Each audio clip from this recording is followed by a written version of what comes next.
Aisha Hayes stood by the window of her small apartment in Atlanta, Georgia, gazing at the gray sky, which seemed to mirror her inner turmoil. Rain hammered against the glass, the drops merging into shapeless streams, much like her life had dissolved into chaos over the last few months. Welcome to Betty's Stories. I share new life stories here every day, and I'd really appreciate it if you hit subscribe and liked my video. Now, let's jump back into my story. I'm sure you'll love it if you keep listening till the end. Aisha, you still there? A weak voice called from the next room. The 23-year-old sighed and adjusted a stray strand of her dark hair. She had learned long ago how to hide her true emotions behind a smile, but today, even that familiar mask threatened to crumble. "Yes, Mom, I'm coming," she replied, trying to sound cheerful. Her mother's room smelled of medicine and stale air. Lena Hayes lay in bed, her once full face now drawn, her eyes dull with pain and constant exhaustion. The illness had been consuming her for almost a year, and the family had no money for proper treatment. "I brought you some tea." Aisha placed the cup on the bedside table and sat on the edge of the bed. "How are you feeling?" "Don't ask." Her mother tried to smile, but it was closer to a grimace. "Where's your father?" "Dad? He went to talk to those people." Lena closed her eyes, and a tear rolled down her cheek. "God, how did it come to this? I told Marcus not to take money from them. I told him." Aisha squeezed her mother's hand. She remembered that day 3 months ago when her father came home with a wad of bills, money for her mother's surgery, which they couldn't afford. It had seemed like salvation then, but the loan sharks were not the type to forgive debt. The apartment door burst open with a crash, making both women jump. Marcus Hayes stumbled into the room, and Aisha knew immediately that the conversation had not gone well. Her father's face was ashen, his hands shaking. "Dad, what did they say?" The man sank onto a chair and buried his face in his hands. Silence fell for a few moments, broken only by the ticking of the old clock on the wall. "We have 1 week," he finally said, his voice raw. "1 week to pay back the debt. Otherwise—" "Otherwise what?" Aisha whispered, though her heart already told her the news would be terrible. "They'll take the apartment, and that's not even the worst of it." "What else?" "They said there's an option." Marcus lifted his eyes to his daughter, eyes full of pain and shame. "Their boss is a wealthy man. He saw you once when he came here, and he's willing to forgive the entire debt if you agree to marry him." Aisha felt the ground drop out from under her. She heard the words, but her brain refused to process them. "Are you serious?" she choked out. "Dad, tell me this is some sick joke. I would never—" Marcus's voice cracked. "Aisha, I would never ask this of you. But they said if we don't pay, they won't just take the apartment. They promised your mother wouldn't live to see the end of the month." Lena gasped, and Aisha felt herself turn to stone. Fragments of thoughts flashed through her mind, each one more terrifying than the last. "Who is he?" she asked, surprised by her own calm. "His name is Elias Thorne. He's nearly 60. They say he barely walks after an illness, but he's incredibly rich, influential." Her father spoke without lifting his eyes. "We don't have a choice, sweetie." The following days passed in a fog. Aisha mechanically went about her duties, caring for her mother, cooking, cleaning, but inside, a storm of conflicting emotions raged: anger at her father's foolishness, pity for her mother, fear of the unknown future, and worst of all, a sense of guilt that deep down she blamed her parents for her situation. On the 3rd day, a man arrived from Elias Thorne. He was tall, well-built, about 40, and wore an expensive suit. He looked so out of place in their dreary apartment that Aisha almost laughed. Almost. "My name is Darius Powell," he introduced himself, handing her a business card. "I'm Mr. Thorne's assistant. He asked me to give you this." Aisha took the envelope with trembling hands. Inside was a photograph of a mansion that looked like a palace and a short note. "This will be your home. I promise you will want for nothing." "And Mr. Thorne is a man of his word," Darius continued, watching her reaction. "He understands that the situation is unusual, but he's prepared to provide for not just you, but your parents too. Your mother will get the best doctors, treatment abroad if necessary." "And what does he get in return?" Aisha's voice was colder than she expected. "I need to know the truth. What does he really want from me?" Darius Powell hesitated for a moment, choosing his words. "Elias Thorne is nearly 60. He is gravely ill. After a stroke, the left side of his body is barely functional. He walks with great difficulty, leaning on a cane and a nurse's help. The doctors give him a year, maybe 2, at most. He has no heirs, no family. He is alone." The man paused. "He wants to spend the rest of his life not in solitude. He needs company, a wife who will be by his side." "So, I'm supposed to be a nurse?" Bitterness broke through Aisha's voice. "A wife," Darius corrected. "A lawful wife. After his death, you will inherit his entire estate. It is a substantial fortune, believe me. Your family will be set for life." Aisha looked at her mother, who was lying in the next room, having heard every word of the conversation. Their eyes met, and in Lena's eyes, Aisha saw a plea and a readiness to give up everything just so her daughter wouldn't sacrifice herself. "I have conditions," Aisha said, surprising herself with the firmness of her voice. "My mother's treatment begins immediately. My father's debt is completely annulled today, and I want to meet him before the wedding, Mr. Thorne." "He prefers not to show himself before the wedding," Darius began, but Aisha cut him off. "Those are my conditions. Either I see him beforehand, or there's no deal." The assistant pulled out his phone and stepped toward the window, talking quietly to someone. Aisha heard fragments of phrases. "She insists." "I understand. Okay, I'll tell her." Finally, he returned. "Mr. Thorne agrees. Tomorrow at 3 o'clock in the afternoon, a car will pick you up and take you to the estate." He handed her another envelope, this one thick. "This is an advance for your mother's treatment. You'll receive the rest after the marriage registration." When Darius left, Aisha opened the envelope. Inside was more money than she had ever seen in her life. Her father, who peered over her shoulder, turned pale. "God, Aisha, maybe we shouldn't? We'll figure something out." "No, Dad," the girl said firmly. "We won't figure something out. We've run out of options. Tomorrow I'll go and look at this man, and then I'll decide." Aisha couldn't sleep that night. She lay staring at the ceiling, thinking about how quickly life could change. Just a month ago, she was an ordinary girl with ordinary dreams, finding a good job, meeting a nice person, starting a family. Now, she was preparing to sell herself to save her parents. A black sedan arrived exactly at 3 o'clock. Aisha put on her best dress, a simple dark burgundy one she had saved for special occasions. The irony of the situation did not escape her. She was dressing up to meet the man who had essentially bought her. Her mother cried as she saw her off, while her father stood apart, unable to meet her eyes. Aisha hugged Lena and whispered, "It's going to be okay, Mom. I promise." It was a lie, and they both knew it. The drive to the estate took about an hour.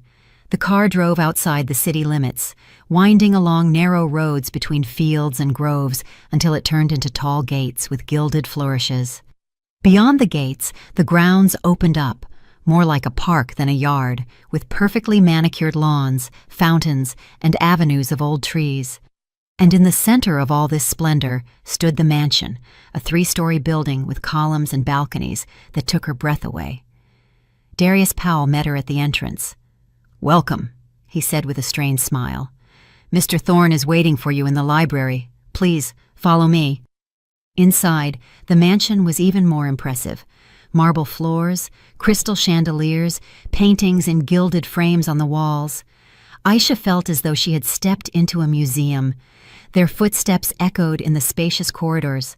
The library was on the 2nd floor. Darius opened the massive oak door and stepped aside, letting Aisha enter first. The room was huge, with walls lined floor to ceiling with books. Near the window, seated in a chair with his back to the door, sat a man. Aisha could only see his silhouette, broad shoulders and gray hair.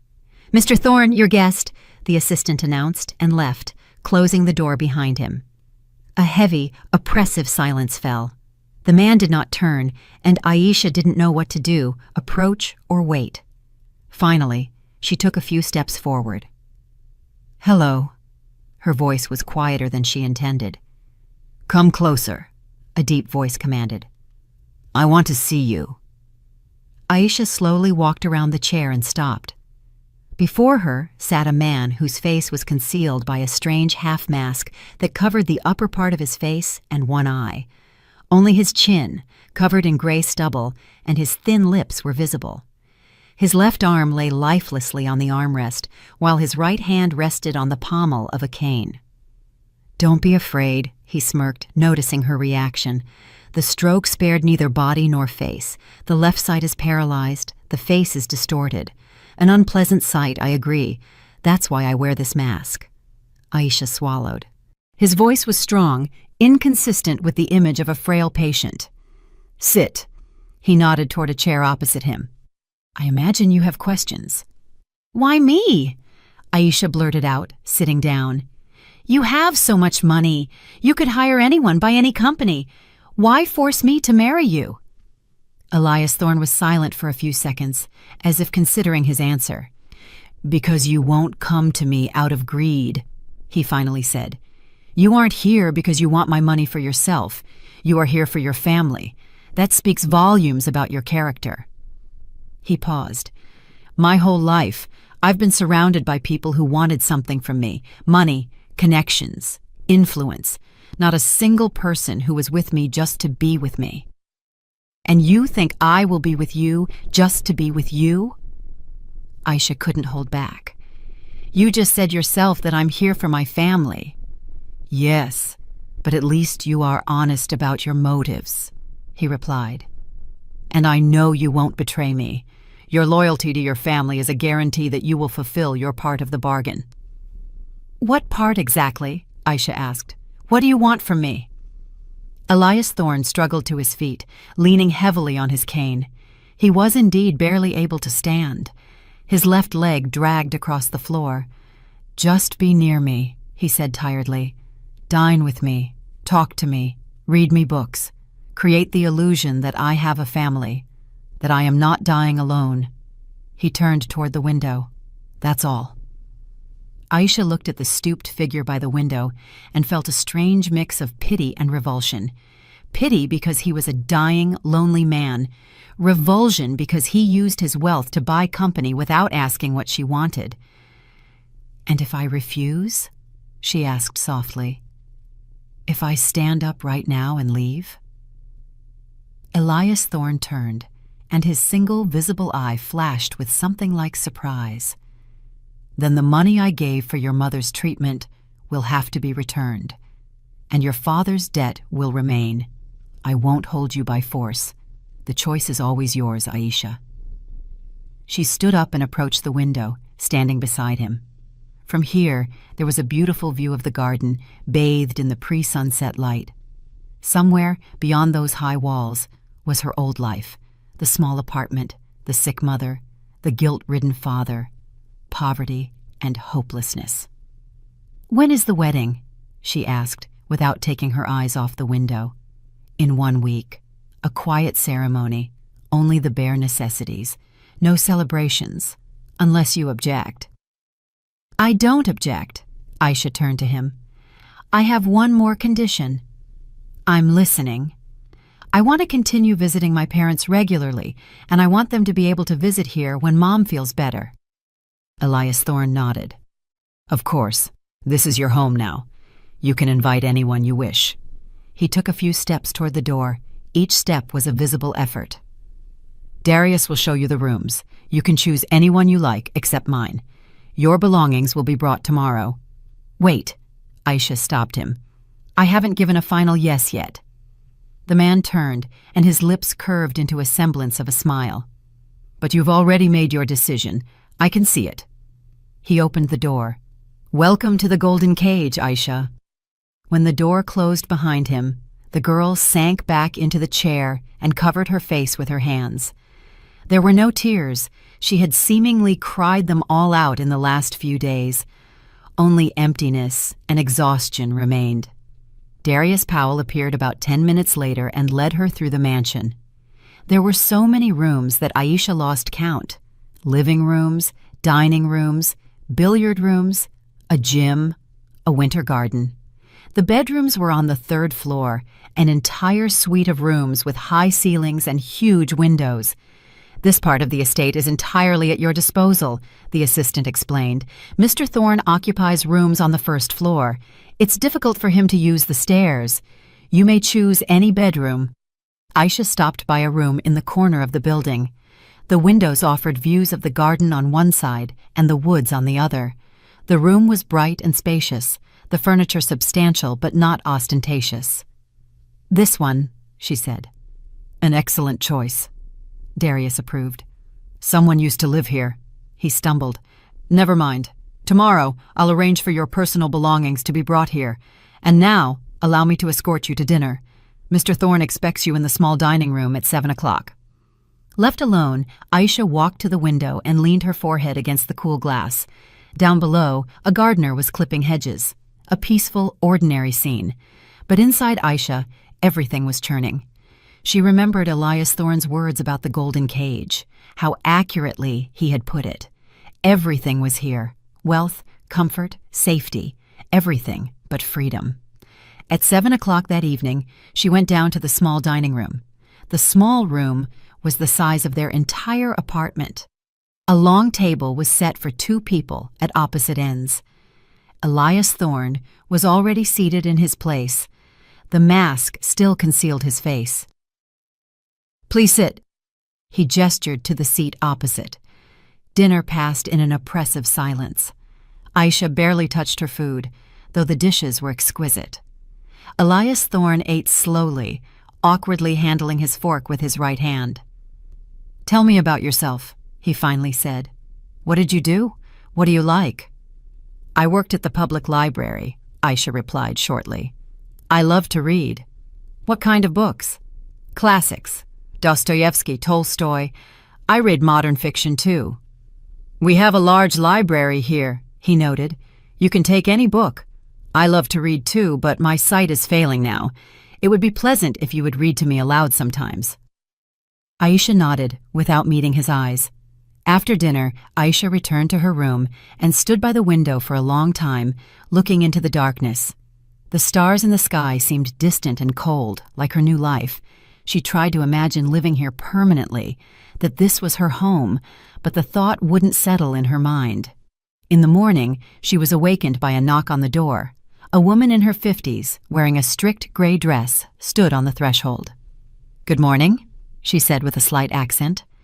"My name is Esther. I am the housekeeper. Mr. Thorne asked me to tell you that breakfast is served at 8. Your belongings have been delivered. I arranged for them to be placed in the dressing room." Aisha walked into the dressing room and stopped at the threshold. Her modest suitcase of clothes was lost among the new dresses, suits, and shoes. Everything was expensive, high quality, clearly chosen to fit her size. "Where did this come from?" she asked, bewildered. "Mr. Thorne arranged it," Esther shrugged. "He said a wife should look the part. If anything doesn't fit, tell me and we'll exchange it." Aisha ran her hand over a silk dress. She could only have dreamed of such things before. Now she had an entire wardrobe, but it brought her no joy. Every dress was a reminder of the price she had paid. The following days blurred into a monotonous routine. Breakfasts and dinners with Elias Thorne, conducted with polite but strained conversation. Long hours in the library where she read aloud to him. Solitary walks in the garden. Elias Thorne did not insist on her constant presence. He gave her freedom. But that freedom was illusory. She was still in a cage, even if it was gilded. She was surprised that Elias never once attempted to get physically close to her. He maintained his distance, always polite and proper. Sometimes she caught his gaze, the single eye visible from behind the mask, looking with a kind of melancholy, but he would immediately look away. On the 4th evening, while Aisha was reading him a story by Chekhov, He suddenly interrupted her. "Are you unhappy here?" It wasn't a question. Aisha closed the book and looked at him. "What did you expect? That I'd be ecstatic?" "No," he sighed heavily. "But I hoped that in time you would at least grow accustomed to life in captivity." "To selling myself?" Bitterness broke through her voice. "You saved your family," he countered. "It's not a sale. It's a sacrifice." "There's little difference." Aisha stood up. "May I go? I'm tired." Elias Thorne nodded, and she headed for the door. But his voice stopped her. "Aisha, I know what you think of me, and maybe you're right, but believe me, if I had had any other way—" He fell silent. "Good night." She left without replying. In the corridor, she ran into Darius Powell. "How is he feeling?" the assistant asked. "Tired?" Aisha answered curtly, trying to pass him, but he detained her with a question.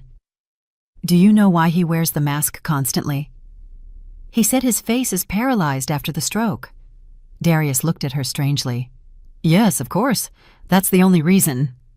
He nodded and left, leaving Aisha perplexed. What did he mean?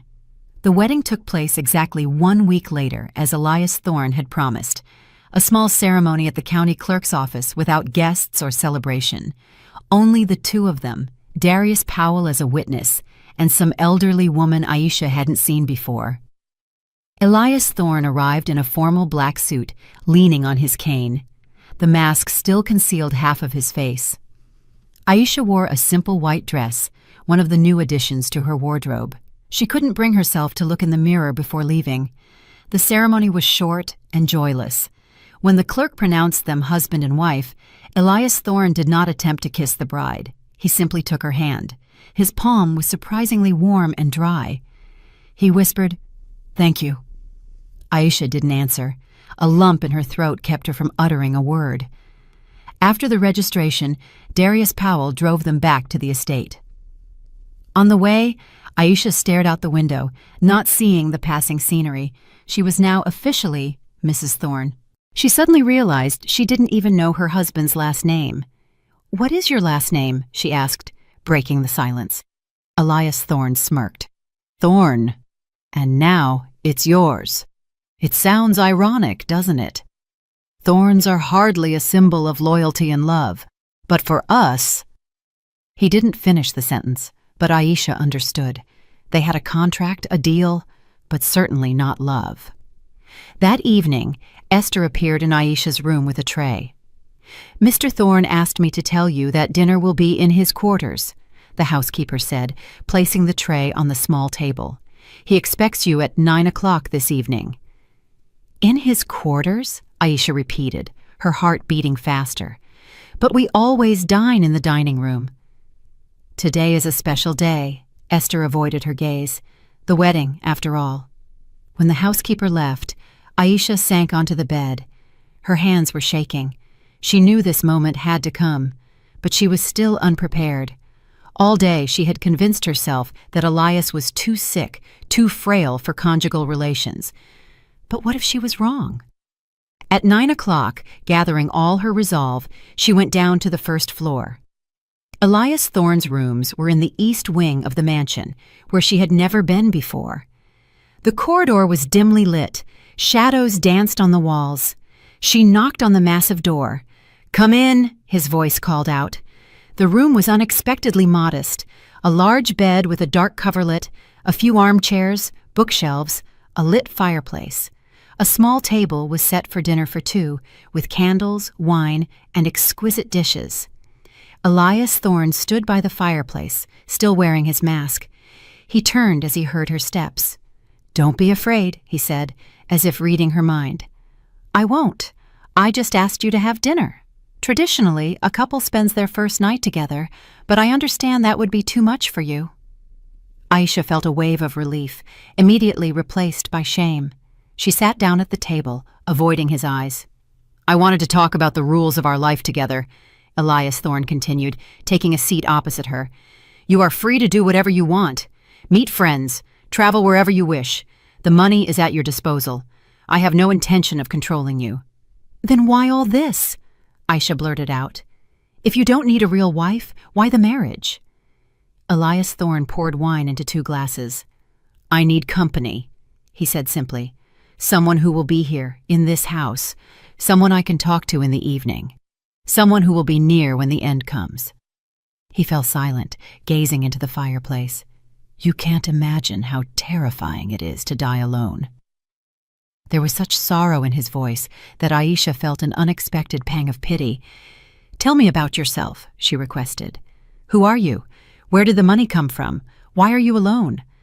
Elias Thorne was silent for a long time, then sipped his wine. A long and sad story. I'm sure you don't want to hear it. I do, Aisha insisted. If we are husband and wife now, I should at least know who I'm living under the same roof with. Elias Thorne leaned back in his chair. His fingers clenched the glass. The fire in the fireplace cast strange shadows on his figure, making him look like a ghost from the past. I was born into a poor family, he began. My father drank. My mother worked 2 jobs to feed my brother and me. I understood from childhood that if I wanted to achieve anything, I'd have to fight my way up. I studied hard, went to college, worked wherever I could. He paused. And then came the big boom. Chaos, opportunities, risks. I took a risk, took out a loan, started a small business. I got lucky. The business took off. Then another, and another. After 10 years, I was wealthy. After 20, very wealthy. And were you alone all that time? Aisha asked. No. Bitterness entered his voice. I was married. Celeste. She was beautiful, smart. I thought I loved her. We married when I was 35. We had a daughter. Aisha flinched. A daughter. So he had a family. What happened? She asked softly. I was too busy with business. Elias Thorne looked into the fire without blinking. Constant travel, meetings, deals. I thought I was providing for them, giving them the very best. But in reality, I was just absent. Celeste felt lonely. And then she met another man, my former business partner. His voice grew harsh. They had an affair behind my back for an entire year. When I found out, I caused a scene. Celeste took our daughter and left with him. And your daughter? How old was she? 12. Her name was Zoe. He clenched his fist. I tried to fight for her, but my wife turned the child against me. She said I abandoned them, that money was more important to me. Zoe stopped talking to me. And then there was the accident. Aisha froze, sensing something terrible. Celeste and her new husband were driving. Zoe was with them. A drunk driver crossed into oncoming traffic. Elias Thorne fell silent, and Aisha saw his hand tremble. All 3 died instantly. Zoe was 16. I am so sorry, Aisha whispered, and for the first time her sympathy was genuine. After that, I shut everyone out, Elias Thorne continued. I immersed myself in work even more. I built this estate. I thought I would create some kind of family nest here, where I could bring my grandchildren someday. Foolish, right? He smiled bitterly. And then the stroke happened. The doctor said, stress, overwork, age. I found myself chained to this trap of a body, half of which doesn't work. Aisha looked at him, and something shifted inside her. This wasn't just a rich old man who bought a young wife. This was a broken man who had lost everything that mattered. That's why you wear the mask, she said. Not just because of the paralysis. Elias Thorne nodded. I don't want to see pity in people's eyes. It's enough that I see it in the mirror every morning.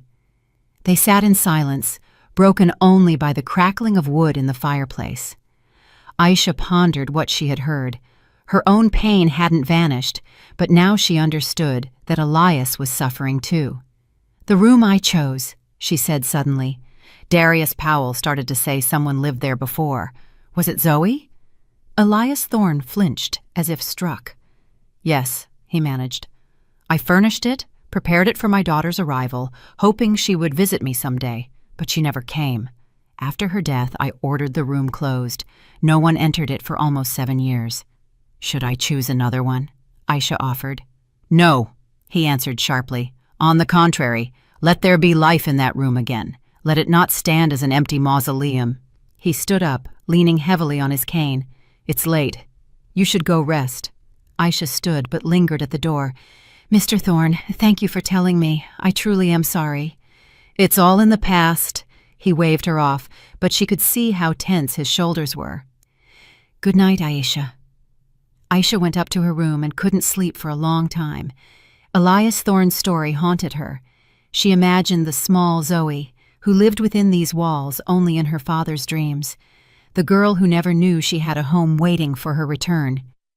In the morning, Aisha woke up to the sound of rain. Gray drops drummed against the glass, turning the garden outside into a blurry watercolor. She got dressed and went down to breakfast, but Elias was not at the table. He's not feeling well, Esther explained, pouring her coffee. The doctor is with him now. He said he should feel better by lunchtime. Is it serious? Aisha asked, surprised by her own concern. An exacerbation. It happens after stress or overexertion. The housekeeper shook her head. Yesterday was hard for him. The wedding, talking about the past. Aisha felt a pang of guilt. Can I visit him? Esther raised her eyebrows in surprise. Of course. You're his wife now. Just wait until the doctor finishes his examination. Aisha spent the morning in the library trying to read, but her thoughts constantly returned to Elias. Around noon, Darius Powell appeared. Mr. Thorne asks you to come in, if you don't mind. She followed him to her husband's quarters. Elias Thorne was lying in bed, pale, but he still hadn't removed the mask. Seeing Aisha, he tried to raise himself, but she gestured for him to stay. Lie still. How do you feel? I'll live. He smiled faintly. I'm sorry I ruined your first day of marriage. Nonsense. Aisha pulled a chair closer to the bed and sat down. You need to rest. Maybe I should read something to you? Elias looked at her in surprise. You don't have to. I know, but I want to. She picked up the book on the bedside table, a collection of Chekhov's short stories, and began to read. Her voice was calm and melodious, filling the room. Elias Thorne closed his eyes, and for the first time in days, the expression on his face became peaceful. She read for about an hour. When she finished the story, she saw that Elias was asleep. She quietly stood up, preparing to leave, but his voice stopped her. Don't go, please. Aisha turned around. He hadn't opened his eyes, but his hand was slightly outstretched toward her. Just sit here. I feel better when you're near. She returned to the chair and they sat in silence. The rain outside grew heavier, turning into a downpour. The fire crackled in the fireplace. And in that quiet, Aisha suddenly realized that she didn't feel as burdened as before. Something had changed after yesterday's conversation. That evening, when Elias was better, they dined together in his room. He ate little, but was in a better mood. Your mother, he said between courses. Darius arranged it with the clinic. She'll be brought in for a full diagnostic exam the day after tomorrow. The best specialists. Thank you.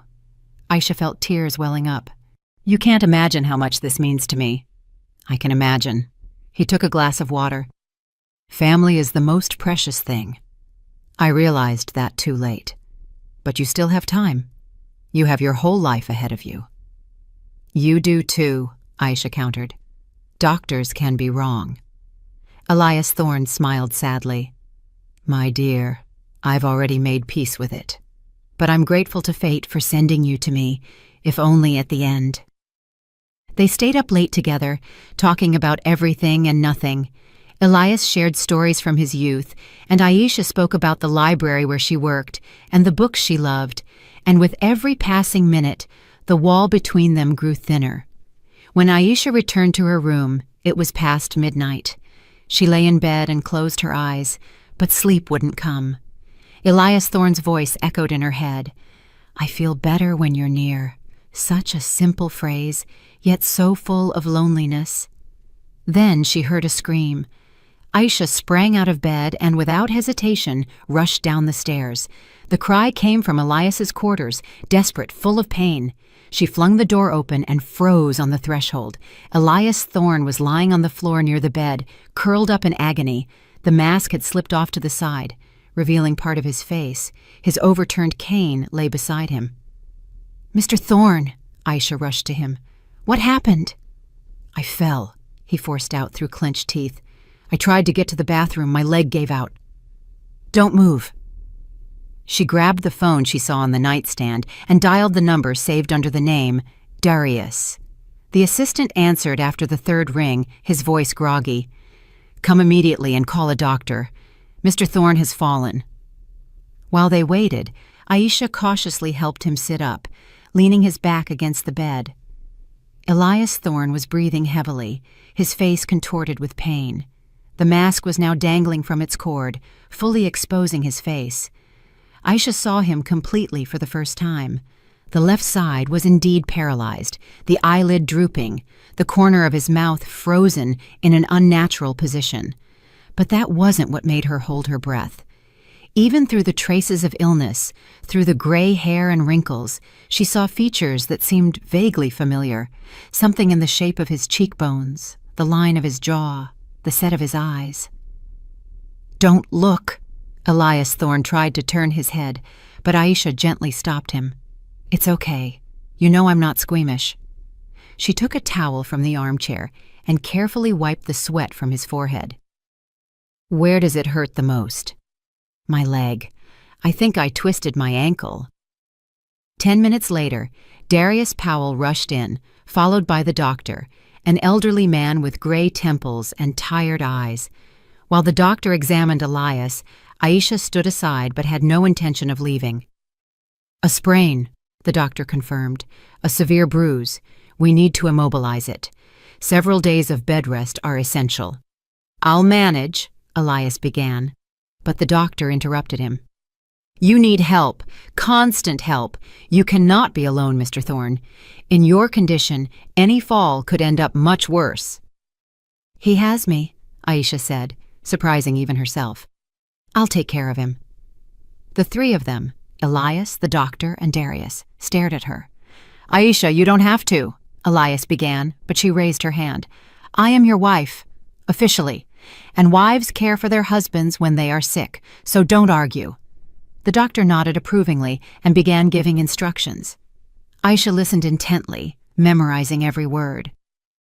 When the doctor and Darius Powell finally left, she helped Elias move onto the bed. "Why are you doing this?" he asked softly as she covered him with a blanket. "We both know this isn't a real marriage." Aisha sat on the edge of the bed. "Maybe it's not real in the usual sense, but you helped my family. You gave my mother a chance to live, and I can't just stand by when you're in pain." Elias Thorne looked at her for a long time, and something like tears shone in his visible eye. "You are amazing," he whispered. "Zoe would have been just as kind, just as compassionate." "Tell me about her," Aisha requested. "What was she like?" And Elias Thorne told her about the little girl with pigtails who adored reading fairy tales, about how she dreamed of becoming a doctor, about her laughter that sounded like bells. He spoke, and tears streamed down his face, no longer hidden by the mask. Aisha held his hand and listened in silence, and later, when he fell asleep, exhausted by pain and memories, she remained sitting near him, not in her luxurious room on the 3rd floor, but here, in the armchair by his bed. In the morning, she woke up to someone covering her with a throw blanket. Opening her eyes, she saw Esther. "You sat up all night," the housekeeper shook her head. "Go wash up and change your clothes. I'll sit with him." But as soon as Aisha stood up, Elias opened his eyes. "You're here?" A sound of relief was in his voice. "I'm here," she nodded, "and I'm not going anywhere." The following days were hard. Aisha hardly left Elias's side, helping him with everything. She read him books, brought him meals, helped him move, and with each day, their bond grew stronger. A week passed since Elias's fall. Aisha had grown used to the new routine. She spent most of her time with him, and it no longer felt like an obligation. Elias turned out to be an unexpectedly interesting conversationalist. He had traveled widely, knew several languages, and understood art and literature. Behind his gruff millionaire mask was a highly educated and sensitive man. That day, Aisha was scheduled to visit her mother at the clinic. The examination showed that surgery was possible, and it was scheduled for the following week. Her mother looked better. Hope was working wonders. "How is he?" Lena Hayes asked when they were alone. "Your husband?" Aisha pondered the question. "He's not who I imagined. He's a good man, Mom, just very lonely and unhappy." "Do you love him?" her mother asked gently. "No," Aisha answered too quickly. I don't know. It's not love in the usual sense, but I'm not indifferent to what happens to him, and it's not hard for me to be near him anymore." Lena took her hand. "You know, Aisha, love comes in different ways. It doesn't always strike like lightning, like in the romances. Sometimes it grows slowly, from care, from understanding. Maybe what you feel is the beginning of something real." Returning to the estate that evening, Aisha found an unusual stir. An unfamiliar car was parked at the entrance, and in the hall she bumped into a tall man in his 50s wearing an expensive suit. "And you must be Elias's new wife," he said with an unpleasant smirk. "Well, I have to hand it to my brother. He always had excellent taste." Aisha stopped dead in her tracks. "Brother, excuse me, I didn't introduce myself." The man extended his hand. "Silas Thorne, Elias's younger brother, though I prefer to say the less fortunate one." Ill-concealed envy was in his voice. Aisha shook the extended hand coldly. "Mr. Thorne didn't mention you were coming." "He didn't know," Silas Thorne smirked. "I decided to pay my brother a visit. Found out about his hasty marriage and thought I had to congratulate him. Where is he, by the way? In his quarters? But he shouldn't be disturbed. He recently fell." I know, Silas interrupted. "Darius told me everything. His body is completely failing now, huh?" He walked past her toward the stairs. "Don't worry, I won't tire him out." Aisha wanted to stop him, but at that moment, Elias's voice called from his room. "Let him in, Aisha. He won't rest otherwise." Silas Thorne entered his brother's room, and Aisha remained in the corridor, but the door didn't close completely. She involuntarily overheard the conversation. "Well, well, brother," Silas's voice sounded mocking. "Completely gone downhill. Or is this another performance?" "What do you want, Silas?" Elias's voice was weary. "Can a relative just visit? I found out you married a girl young enough to be your granddaughter. Bought yourself a nurse." "Watch your language." "And what's wrong with that?" Silas laughed. "We both know the truth. You paid for her, like a possession. Just as you bought everything in your life, business, connections, even your first wife." "Celeste didn't marry me for money," Elias countered, but uncertainty was in his voice. "Keep telling yourself that, but we both know she didn't love you. And you know what's funny? Neither did Zoe. Your daughter hated you, Elias. She told me so." Silence fell. Aisha pressed her hand to her mouth to keep from crying out. You saw Zoe?" Elias's voice trembled. "Of course. Celeste called me after your breakup. We met. She wanted advice on how to handle you, and Zoe was with her. Sweet girl, too bad she died." There was not a shred of regret in Silas's voice. "But you know what she asked me? Why her father was so cold. Why you were never there for her. She cried, Elias. Your daughter cried because of you." "Get out," Elias whispered. "Please, get out." "One more question, brother. Have you changed your will in favor of your young wife yet?" He paused. "Or does she still not know that the inheritance promised to her still needs to be formally arranged? I wonder what would happen if you didn't manage to do it. The old will in my name is still valid." Aisha froze. The will. It hadn't been changed yet. "I plan to rewrite it this week," Elias said. "I've already arranged it with the notary." "You plan to," Silas mimicked, "but you haven't rewritten it yet. And given your health, you might not make it. Think about that, and how your sweet little wife might be wasting her time on a dying old man." He walked out of the room and ran straight into Aisha in the corridor. He smirked. Eavesdropping? It's fine. Now you know the truth. My advice, hurry him up with the will, or you might be left with nothing. Aisha watched Silas walk away, feeling everything churn inside her. His brother's words echoed in her head. Hurry him up with the will. You might be left with nothing. She slowly entered Elias's quarters.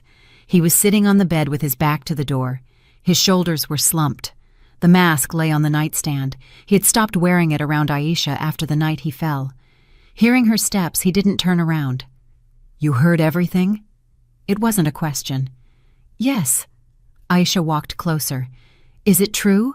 The will is still in his name? Elias Thorne sighed heavily and finally turned to her. His face, distorted by the paralysis, looked especially sad in the dim light of the evening lamps. Yes, I drew it up years ago, when Silas and I were still on normal terms. After Zoe's death, I just didn't see the point in changing it. There was no one left to leave the fortune to. He looked at her. When you agreed to marry me, I immediately told Darius to contact the notary.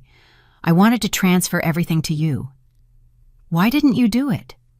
The notary was out of town. He won't return until the day after tomorrow. I was going to tell you, but... He stopped. I was afraid you'd think I was trying to buy your affection, that money was all I could offer. Aisha sat down on the stool next to the bed. Her thoughts were racing. Darius had promised her the inheritance even before the wedding. So Elias really had planned to change the will from the very beginning. But what if he didn't make it? What if something happened before the meeting with the notary? What are you thinking about? Elias Thorne asked softly. I'm thinking Silas is right, she admitted. I truly agreed to this marriage because of the money. Not for myself, but still because of money. That makes me no better than the people you call the buyers in your life. No, Elias Thorne countered sharply. You're not like that. Silas said those things intentionally to cause trouble between us. He is envious and greedy. He always has been. I helped him, gave him money for his business, bailed him out of debt. But he always wanted more. He wanted what I had, but he didn't want to work for it. He said you bought everything in life, even Celeste.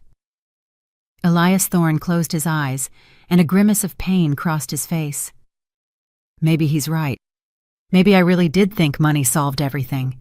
I showered Celeste with gifts, bought her a huge house, an expensive car. I thought that was love, giving a person everything they wanted, but I forgot the most important thing, to give her myself, my time, my attention. He opened his eyes and looked at Aisha. With you, I don't want to repeat that mistake. I don't want only money between us. But we already had a deal. Aisha felt her voice tremble. You bought me. You paid for my company. Isn't that the same thing? At first, yes, Elias admitted. But now, Aisha, tell me honestly.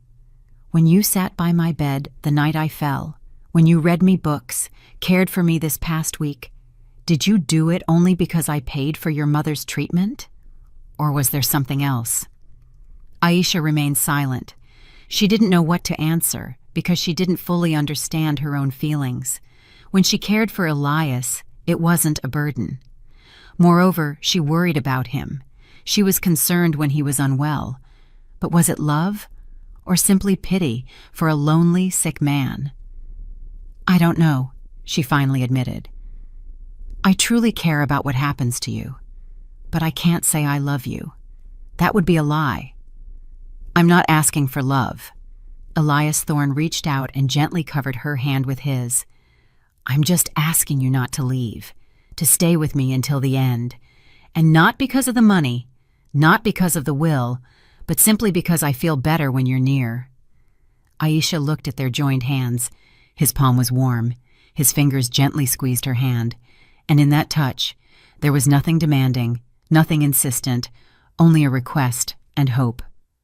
All right, she whispered. I'll stay. They sat like that for several minutes in silence.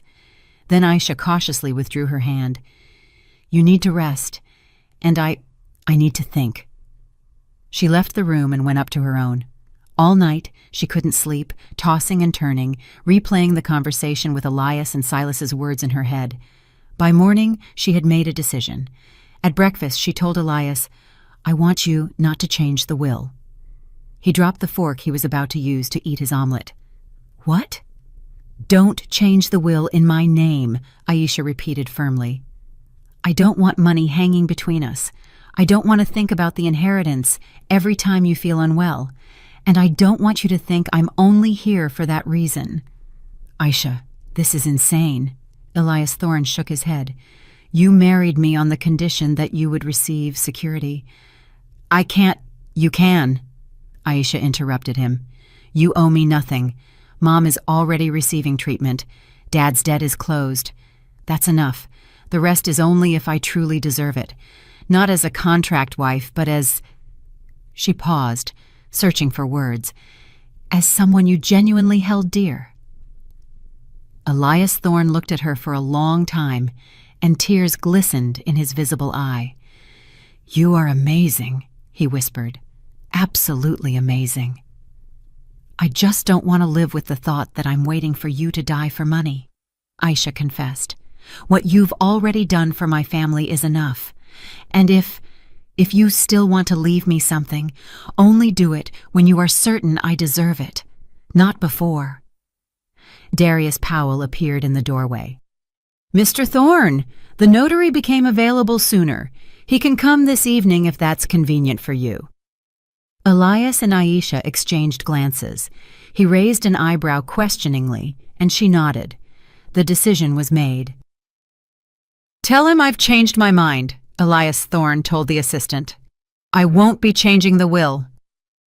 Darius Powell looked at both of them in surprise, but remained silent, just nodding and leaving. The following days passed in a strange tension. Aisha felt that her decision to refuse the will had changed something between her and Elias. He looked at her differently, with a kind of reverence and tenderness that hadn't been there before, and she herself found herself missing him more often when he wasn't around. Her mother's surgery was successful. Aisha spent the entire day at the clinic holding her father's hand, who was beside himself with worry. When the surgeon came out of the operating room and reported that everything went well, Marcus Hayes burst into tears, and Aisha felt the weight that had been crushing her for months finally lift from her shoulders. That evening, she returned to the estate, tired but happy. Elias Thorne was waiting for her in the library, and when she shared the news, he truly smiled, despite his distorted face. "I'm happy, Aisha. Very happy for you and your family. It's all thanks to you." She sat down next to his armchair. "If it weren't for you, Mom wouldn't have lived to see the surgery." "Then I did at least one thing right in this life." He took her hand in his. "You know, I've been thinking about what you said, about the will, and I want you to know, I'll still take care of you. Maybe not through the will, but there are other ways. A trust fund, for example. Silas won't be able to contest that." "Mr. Thorne, please," he squeezed her hand. "Allow me to do this, not because you're my contract wife, but because you've become dear to me, very dear. And I cannot allow you to be left with nothing after my death while Silas swims in money." Aisha looked into his eyes and saw such sincerity that she couldn't refuse. "All right, but only a reasonable amount, not the entire fortune. Deal?" Elias Thorne sighed with relief. They sat in the library late into the evening, talking about books, about life, about dreams. Elias spoke of the places he had been, the countries he wished he could show Aisha if his health allowed. She listened, imagining those journeys, and sadly realized they would never happen. "What are you thinking about?" Elias Thorne asked, noticing her sad gaze. "I'm thinking it's unfair. You know so much. You've seen so much. And now you're confined to this house, this chair." She paused. "You dreamed of showing me the world, but we both know that's impossible." "Not everything is lost." Elias Thorne smiled unexpectedly. "I have an idea, but it's a surprise. You'll find out tomorrow." The next morning, Aisha woke up to a knock on the door. Esther brought a tray with breakfast and smiled mysteriously. Mr. Thorne asked me to tell you to dress warmly and come down to the main entrance at 10 o'clock. What's happening? Aisha asked, intrigued. You'll see. The housekeeper only smiled enigmatically. Exactly at 10 o'clock, Aisha went downstairs. Elias Thorne was waiting for her at the entrance, dressed in a warm coat and leaning on his cane. Darius Powell stood nearby. We're going for a ride, Elias announced. I want to show you a place. They got into the car, a spacious SUV with comfortable seats, and drove off. The journey took about an hour. Aisha watched the scenery pass by the window. Fields, groves, small towns. Elias was silent, but a smile played on his face. Finally, they pulled up to a small lake surrounded by woods. The shore was scattered with colorful autumn leaves. The water was calm and clear, reflecting the sky. Right by the water stood a wooden gazebo with a view of the lake. This is my favorite spot, Elias said when they got out of the car. Darius helped him reach the gazebo.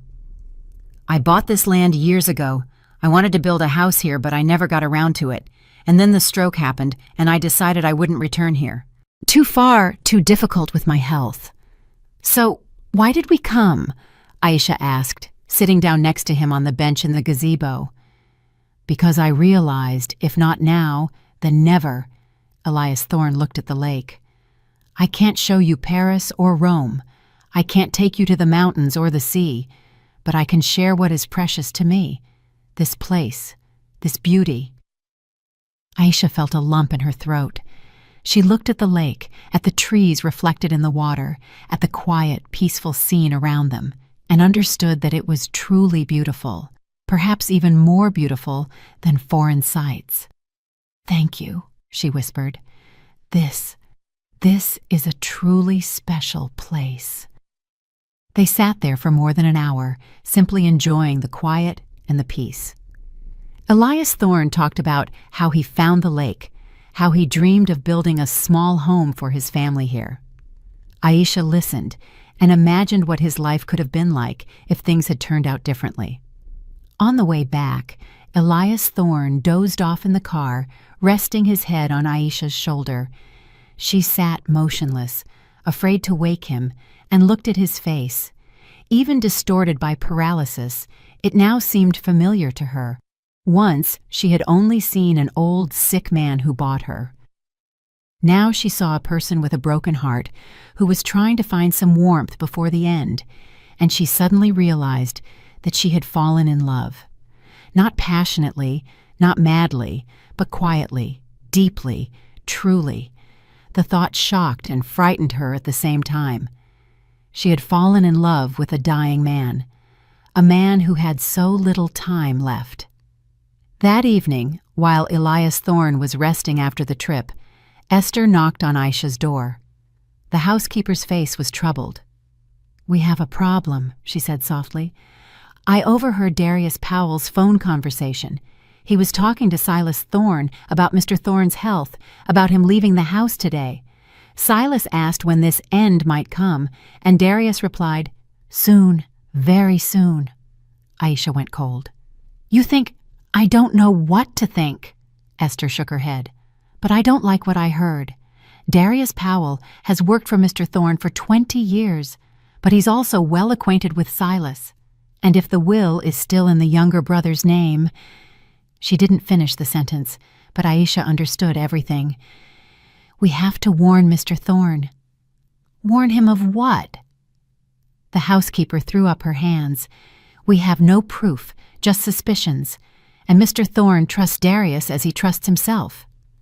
"Then I'll be more watchful," Aisha said decisively. "I won't leave his side for a moment." For the next few days, she indeed barely left Elias Thorne's side. In the morning they had breakfast together. During the day she read to him, or they simply talked, and in the evening they had dinner. Darius Powell tried to draw her away several times under different pretexts, some documents to sign or to talk about decorating her room. But Aisha always found a reason to stay with Elias. She saw the assistant frown, saw the irritated glances he threw her way, but he said nothing, did not insist. Maybe Esther was mistaken. Maybe the conversation was harmless. But then something happened that dispelled all doubts.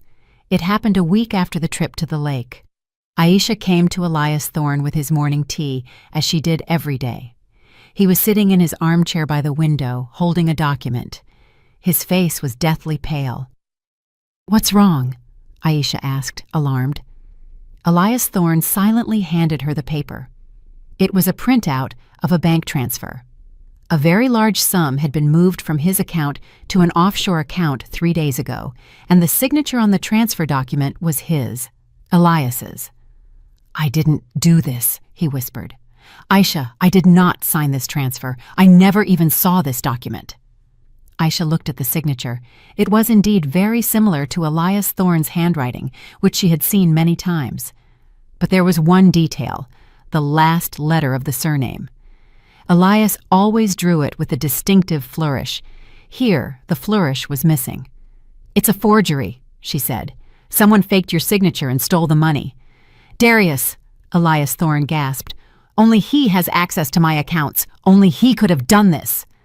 At that moment, the door burst open and Darius Powell himself appeared on the threshold. In his hand was a handgun. "What a shame you discovered this so quickly, Mr. Thorne," he said coldly.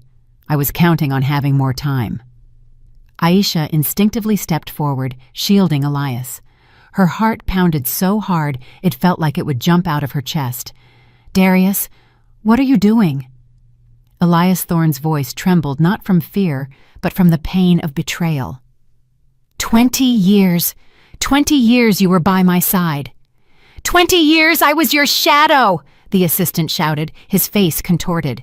20 years I carried out your every whim, smiled, bowed. You didn't even notice me as a person. I was just a function, a tool. And Silas Thorne? He offered me a share. Real money after your death. All I had to do was help it happen a little faster." "You wanted to kill him?" Aisha whispered. "Didn't want to. I want to," Darius corrected coldly. "Today. Right now. An accident. The old man fell down the stairs. No one will prove anything. And tomorrow, Silas Thorne inherits everything and I get my cut." "And me?" Aisha asked, trying to buy time. "What about me? You were a witness. Sadly, you tried to help your husband and fell too. A tragedy." Elias Thorne tried to stand up, but Darius aimed the gun directly at him. "Sit down." At that moment, the door behind Darius Powell flew open, and Esther burst into the room with a heavy candlestick in her hands. The blow landed precisely on the back of his head. Darius grunted and collapsed onto the floor. The gun fell from his hands. "I heard," the housekeeper panted. "I heard and called the police. They're already on their way." Aisha rushed to Elias. He was sitting pale in shock. She hugged him, and he clung to her like a child. "It's over," she whispered. "It's all right. I'm here." The police arrived 10 minutes later. Darius Powell was taken away in handcuffs. It turned out that Esther had already contacted the bank and blocked the transfer. The money remained in Elias's account. And the recordings from the surveillance cameras installed in the mansion showed Darius forging the signature. Silas Thorne was also arrested. The correspondence on Darius's phone was full of evidence of their conspiracy. 3 months passed. Aisha was sitting in the same gazebo by the lake where they had visited with Elias. He sat beside her, but without a cane. The rehabilitation, which began after Darius's arrest, yielded unexpected results. It turned out that some of the symptoms were exacerbated by medication that the assistant had secretly been administering. Without those additives, Elias began to recover. "What are you thinking about?" he asked, taking her hand. "About the strange journey we had to take." Aisha looked at his face. The paralysis hadn't vanished completely, but it was significantly reduced. He no longer wore the mask. "We started as strangers bound by a contract," Elias finished. "And now? Now we're family. A real family, without contracts or conditions." "You know what's funny?" Aisha smiled. "On our wedding night, I thought that when you took off your mask, I would see a monster. But I saw a person. Just a person who needed love. And you gave me that love. Elias Thorne leaned in and kissed her. Gently, carefully, the first real kiss in all their months of marriage. In the distance, on the shore of the lake, builders were laying the foundation for the house, the very one Elias had dreamed of. Now it was no longer a dream, but reality, their future. And in Elias Thorne's jacket pocket was a new document, a will that transferred his entire estate to Aisha. Not because she was his contract wife, but because she had saved his life and, more importantly, given him love. I'm really glad you're here and that I could share my story with you. If you liked it, show me by liking the video and subscribing to my channel. Let's see how many of us there are. Write in the comments which city you're watching from and what time it is. I'm so curious to know where all you wonderful people are tuning in from. If you want to support me a little extra, you can also send a small donation. I share new life stories for you every single day. And now, 2 of my most popular stories will pop up on the screen so you can choose what to watch next.